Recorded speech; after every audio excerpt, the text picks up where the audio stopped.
आप सभी को अपना चैनल डीएम स्टडी सेंटर में स्वागत है।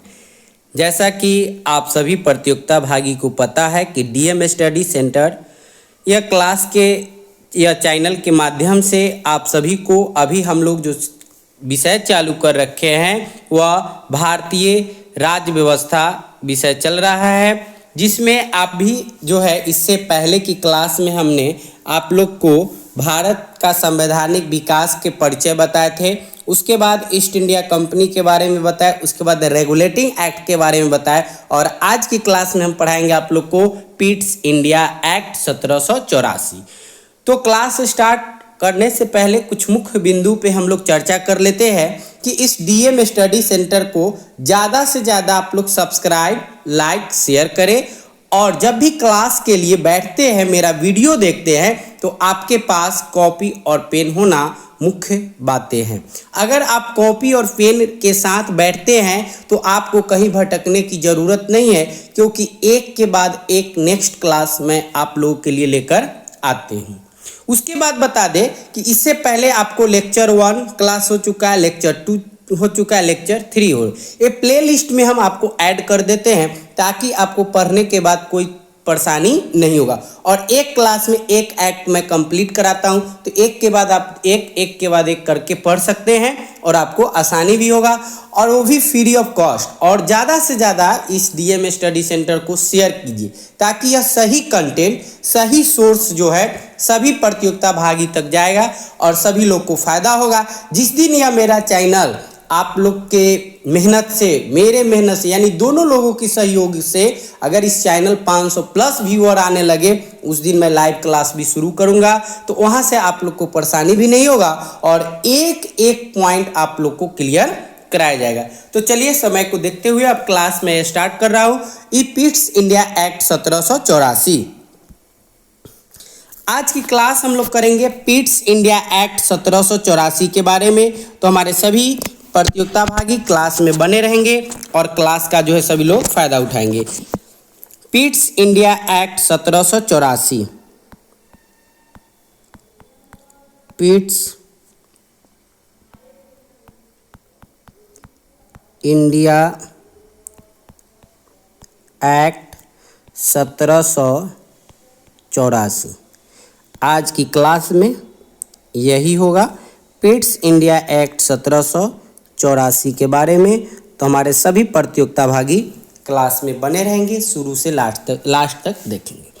देखिए, यह अधिनियम कंपनी द्वारा अधिकृत भारतीय राज्य क्षेत्रों पर ब्रिटिश ताज के स्वामित्व के दावे का पहला वैधानिक दस्तावेज था। यानी ब्रिटिश ताज जो थे उनके स्वामित्व का यह दावा का पहला वैधानिक दस्तावेज था। यह जो है पिट्स इंडिया एक्ट, यह एक वैधानिक दस्तावेज है। वैधानिक दस्तावेज है। अगर आपसे पूछ दिया जाएगा कि किस एक्ट को वैधानिक दस्तावेज बोला गया है, तो वह है हमारा पिट्स इंडिया एक्ट 1784। ठीक है। इस एक्ट को ब्रिटिश संसद में तत्कालीन प्रधानमंत्री इस एक्ट को जो है जो प्रस्तुत किए थे, इस एक्ट को प्रस्तुत कौन किया था? अगर पूछा जाएगा कि पिट्स इंडिया एक्ट 1784 के प्रस्तुत कौन किए थे इस एक्ट को, तो ध्यान दीजिएगा। तो इस एक्ट को जो प्रस्तुत किए थे वह किए थे ब्रिटिश संसद। ब्रिटिश संसद में तत्कालीन उस टाइम का जो प्रधानमंत्री थे, ब्रिटिश संसद में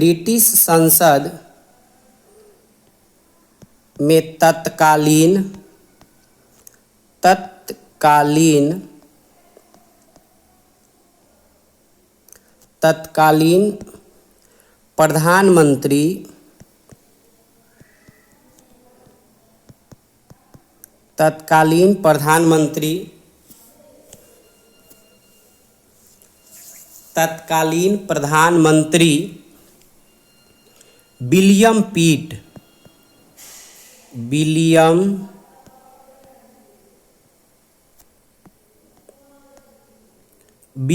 पिट द्वारा प्रस्तुत किया गया था। यह विलियम पिट जो थे, इन्होंने ही 1784 के पिट्स इंडिया एक्ट को प्रस्तुत किए थे और पिट्स इंडिया एक्ट 1784 को वैधानिक दस्तावेज बताया गया था। ठीक है, उसके बाद आगे समझिएगा कि इस एक्ट के माध्यम से कंपनी के व्यापारिक एवं प्रशासनिक शक्तियों एवं कार्यों को क्या कर दिया गया, अलग कर दिया गया। पिट्स इंडिया एक्ट में क्या हुआ कि कंपनी को जो है, कंपनी को व्यापारिक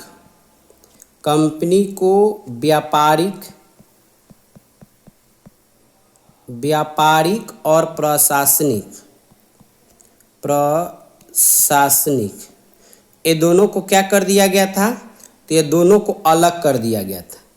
ये दोनों को जो है अलग कर दिया गया। पूछा जाएगा कि कंपनी में प्रशासनिक और व्यापारिक को कब अलग, किस एक्ट के माध्यम से किया गया था, तो पिट्स इंडिया एक्ट के माध्यम से किया गया था। व्यापारिक क्रियाकलाप को कंपनी के निदेशक के हाथों में कर दिया। व्यापारिक क्रियाकलाप को किसके हाथ में किया गया, तो यह निदेशक के हाथों में किया गया। निदेशक के हाथों में किया गया। इस तरह से आप लोग भी नोट्स बनाते चलिएगा, फायदा रहेगा। ठीक है, पहले की तरह रखते हुए राजनीतिक क्रियाकलाप जो है वह नियंत्रण एवं पर्यवेक्षण हेतु अब प्रशासनिक को क्या किया गया कि इसको नियंत्रण करने के लिए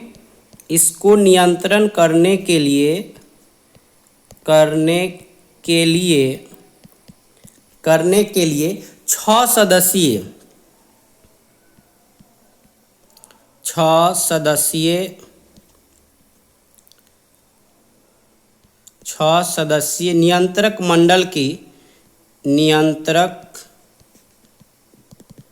मंडल की स्थापना किया गया।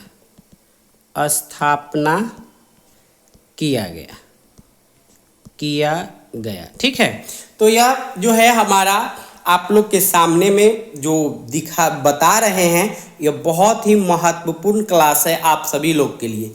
तो अभी हम मुख्य बातों पे फिर से ध्यान दीजिए कि पिट्स इंडिया एक्ट 1784 को वैधानिक दस्तावेज बताया गया और इसकी जो प्रस्तुत किए थे पिट्स इंडिया एक्ट को, या ब्रिटिश संसद में तत्कालीन प्रधानमंत्री जो थे विलियम पिट के द्वारा प्रस्तुत किया गया।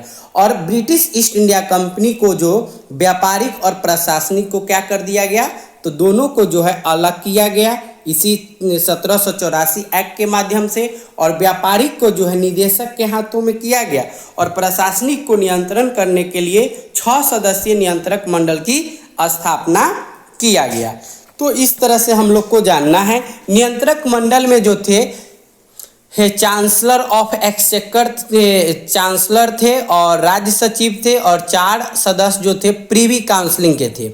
इन सभी की नियुक्ति जो है अधिकार जो था वह सम्राट के हाथ में सौंप दिया गया था। इसका जो अधिकार था वो किसके हाथों में सौंपा गया था, तो सम्राट के हाथों में।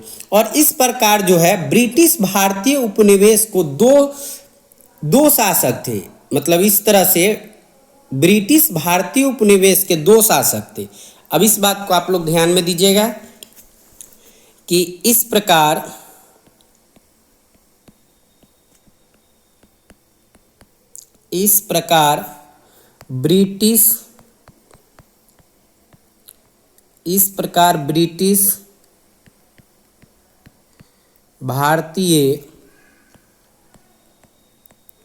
ब्रिटिश भारतीय उपनिवेश के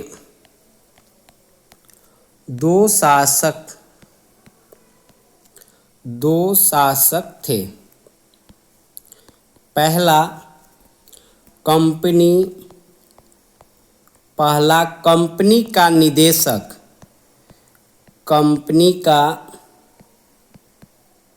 निदेशक बोर्ड और दूसरा नियंत्रक मंडल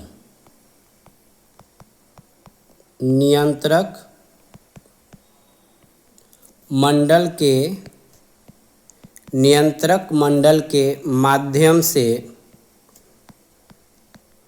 माध्यम से सम्राट। ठीक है, और यह स्थिति जो 1858 तक बनी रहा। यह स्थिति जो है, यह स्थिति 1858 ईस्वी तक बनी रही। ठीक है। तो समझिएगा कि इसके बाद क्या हुआ कि इस प्रकार के जो ब्रिटिश भारतीय उपनिवेश के दो शासक थे, पहला था कंपनी का निदेशक बोर्ड और दूसरा था नियंत्रक मंडल के माध्यम से सम्राट, ठीक है, नियुक्ति के लिए।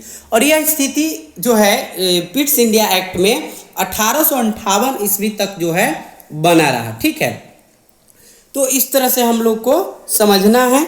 उसके बाद आप समझिएगा इस अधिनियम का महत्व क्या था। तो भारत इस अधिनियम का जो सबसे बड़ा महत्वपूर्ण बात था कि भारत में कंपनी के अधीन क्षेत्र को पहली बार ब्रिटिश आधिपत्य क्षेत्र घोषित किया गया और ब्रिटिश सरकार को भारत में कंपनी के कार्यों के लिए प्रशासन पर पूर्ण नियंत्रण प्रदान किया गया। तो इस तरह से जो मुख्य बातें थी, यही मुख्य बातें था आपका British east India Pitt's India act 1784 का। तो इस तरह से आपसे क्वेश्चन भी जब भी पिट्स इंडिया एक्ट से पूछा जाएगा तो आप आसानी से पिट्स इंडिया एक्ट के बारे में क्वेश्चन आप बताइएगा, समझिएगा, घबराइएगा बिल्कुल नहीं। और इस कंसेप्ट से अगर हम लोग तैयारी करते हैं तो मैं आप लोग को विश्वास दिलाता हूं कि आपको कहीं भी परेशानी नहीं होगा और एक एक पॉइंट जो है आप लोग का क्लियर रहेगा। ठीक है, और इस पिट्स इंडिया एक्ट को दोहरे प्रशासन का प्रारंभ हुआ था। दोहरा प्रशासन जो है इसी पिट्स इंडिया एक्ट के माध्यम से किया गया था। तो इस तरह से आपका पिट्स इंडिया टॉपिक भी समाप्त हुआ।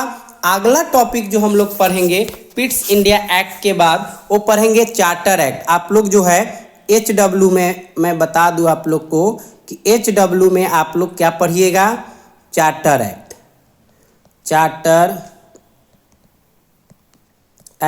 1813। ठीक है, तो अगले क्लास में जो हम लोग चार्टर एक्ट 1813 पढ़ेंगे, तो एक एक करके कंप्लीट किया जाएगा। और इस क्लास को प्लेलिस्ट में आपको जोड़ दिया गया है ताकि एक के बाद एक आप आसानी से सुनिएगा, समझिएगा और देखिएगा। तो आज तक इतना ही, फिर मिलेंगे हम लोग अगले क्लास चार्टर एक्ट 1813 में। धन्यवाद।